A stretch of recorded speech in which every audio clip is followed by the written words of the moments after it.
2월 달에는 어떻게 우리가 하나님 앞에 살았으면 좋을까 하는 생각을 하다가 행함으로 보여주는 한 달이 되면 좋겠다 하는 그런 생각을 하면서 이 말씀을 정했습니다. 행함 없는 믿음, 이것은 죽은 거라 그랬어요. 반면에 행함이 있는 믿음은 그건 바른 믿음, 살아있는 믿음이다 라고 그렇게 얘기할 수 있겠죠.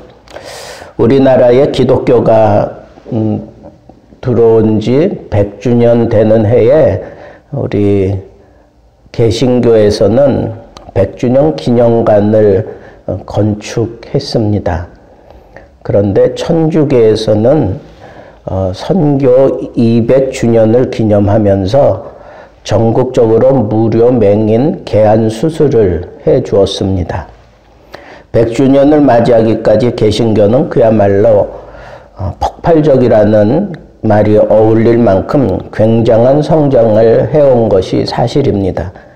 그런데 어찌 된 일인지 그 이후로 그 성장적 추세가 천주교로 넘어가고 말았습니다. 뭐 여러 가지 이유가 있겠지만 한 가지 분명한 것은 개신교는 자기들만의 공간을 확보하느라고 정신이 없을 때 천주교에서는 세상을 향한 사랑을 펼쳤다고 하는 것입니다. 진정한 크리스찬은 세상에서 드러나는 법입니다. 많은 사람이 잘못 생각하고 있는 것 가운데 하나가 신자는 깨끗해야 된다. 그러니까 세상을 등지고 살아야 된다. 라고 하는 생각입니다. 그러나 세상을 등진다면 우리는 세상 밖으로 나가야 할 것입니다. 오히려 세상 속에 들어가서 순결을 지키며 추악한 그 더럽고 상처 많은 그런 세상을 한가슴에 껴안고 그 환부를 치유하는 그런 모습이 바로 우리 주님이 기대하는 성도들의 모습입니다. 그러기 예수님께서도 우리들을 향해서 너희는 세상의 빛이요 세상의 소금이다 라고 그렇게 말씀하셨습니다.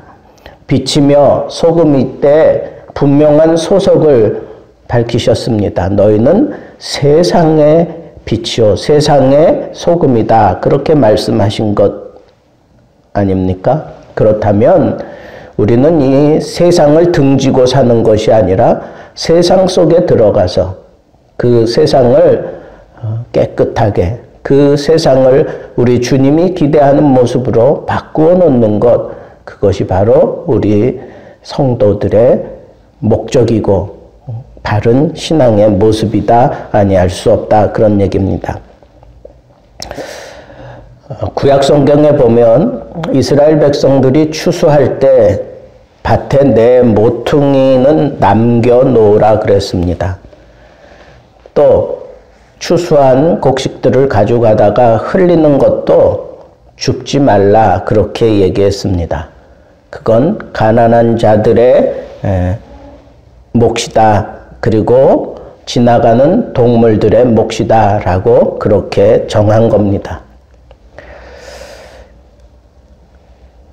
우리는 너무 이 세상에 대해서 세상을 적대시하면서 세상에 대해서 베풀지 못하는 그런 모습으로 살아가고 있는 것 아닐까 하는 생각을 해봅니다.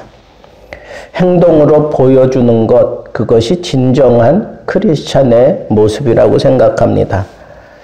많은 사람들이 우리 기독교인들을 향해서 말쟁이다 라고 그렇게 얘기합니다. 좋게 얘기하면 말을 잘한다는 칭찬일 수 있지만 달리 얘기하면 말만 앞세우는 사람들이라고 비아냥거리는 겁니다. 베드로 3장 10절부터 11절에 이런 말씀이 있습니다. 그러므로 생명을 사랑하고 좋은 날 보기를 원하는 자는 혀를 금하여 악한 말을 그치며 그 입술로 괴효를 말하지 말고 악에서 떠나 선을 행하고 화평을 구하여 이를 좇으라 라고 한 것을 보면 좋은 날 보기를 원하는 자는 말을 하기보다는 행동으로 보여주라고 하는데 강조점이 있습니다. 빛의 자녀들처럼 행하라고 하는 에베소서의 교훈도 마찬가지입니다. 우리가 빛의 자녀다라고 하는 것은 그 빛의 사명을 다하면서 그 빛이 드러내는 착함과 의로움과 진실함을 통해서 이 어두운 세상에서 빛을 발하여 어디로 가야 되는지를 보여주는 그런 역할을 하라고 하는 것입니다. 오늘 본문 속에서 우리가 몇 가지 중요한 깨달음을 얻게 되는데 그것은 바로 행함 없는 믿음은 죽은 거다라고 하는 겁니다. 우리는 믿음을 강조하기 때문에 그 믿음 하나 붙잡고 그냥 세상과는 다른 모습으로 세상의 어떤 삶의 모습과는 다른 모습으로 산다고 그렇게 자부하고 있습니다. 틀림없는 사실이지만 그것은 우리의 행동으로 나타날 때 완성되는 겁니다.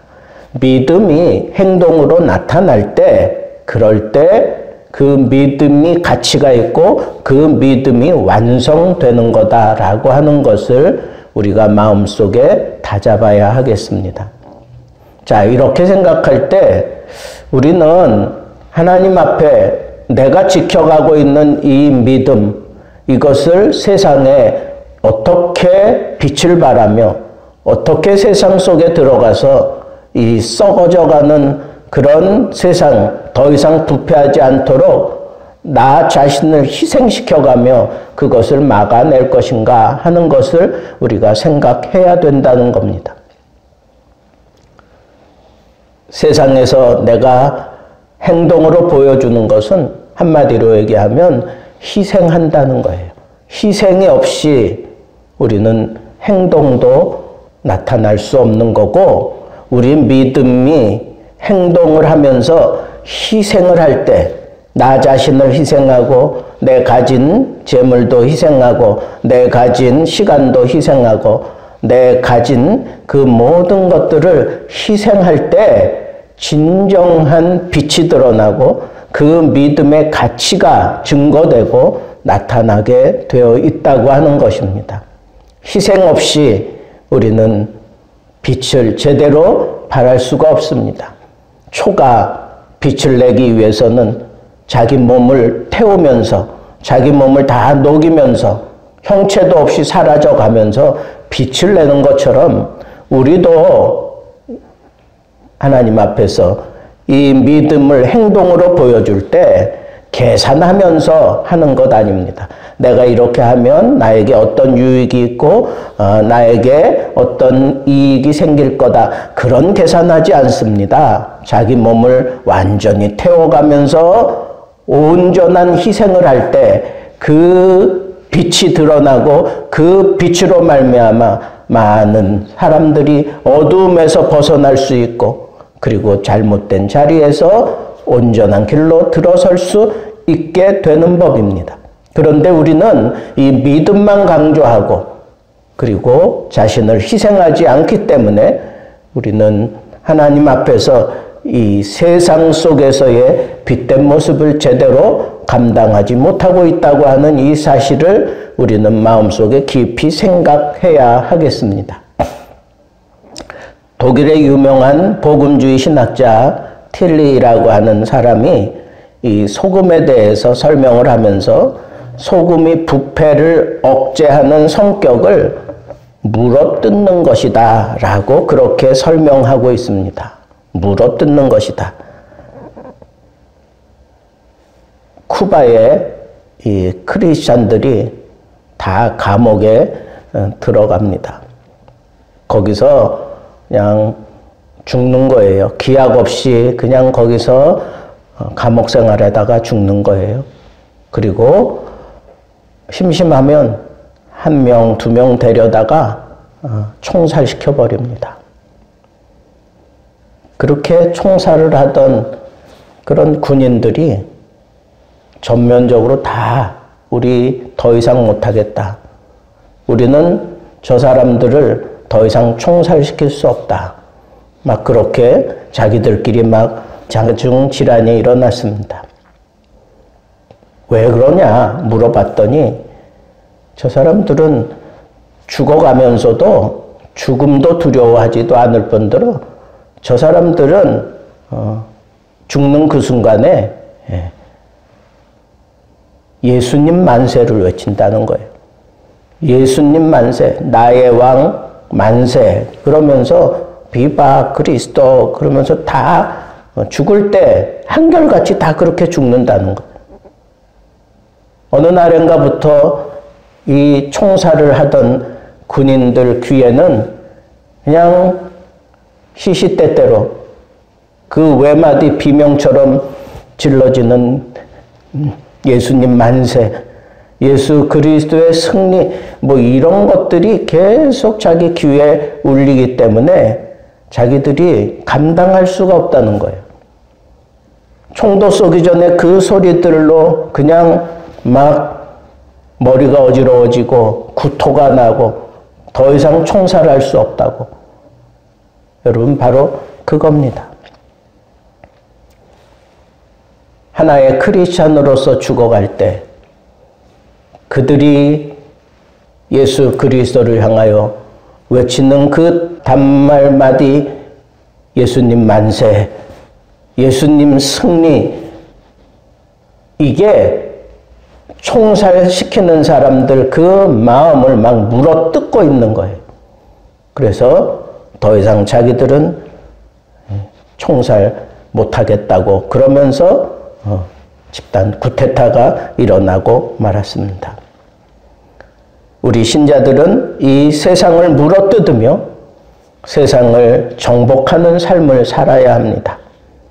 이를 위해서 우리는 세상 속에 들어가서 세상에서 허덕이고 있는 불쌍한 영혼들을 배려하고 그네들의 아픔을 서로 나누며 세상을 지탱할 수 있도록 희생하는 기둥이 되어야 하고 썩어져가는 곳에 이 한 몸 던져서 희생하면서 부패를 방지할 수 있는 자세를 가져야 합니다. 그런데 우리의 이런 행동이 물어뜯는 그런 놀라운 힘을 발휘하고 있다고 하는 이 사실을 우리는 놓치지 말아야 하겠습니다. 무엇보다도 세상 속에서 세상과 함께 살면서 세상을 아름답게 가꾸어가는 이런 아름다운 수호자의 역할을 하는 것이 진정한 크리스찬의 의무고 우리의 삶의 목적임을 우리는 꼭 명심하고 2월 한 달 우리 예수 등대 교회에 속한 모든 성도들은 가정에서 또 사회에서 직장에서 교회에서 이렇게 행함으로 보여주는 그런 믿음의 굉장한 모습을 우리가 보여주면서 내가 이렇게 행했더니 하나님이 나를 인정하시고 하나님께서 내 믿음을 칭찬하셨노라고 행함이 있는 믿음으로 한 달을 승리하며 살게 되기를 우리 주님의 이름으로 축복합니다.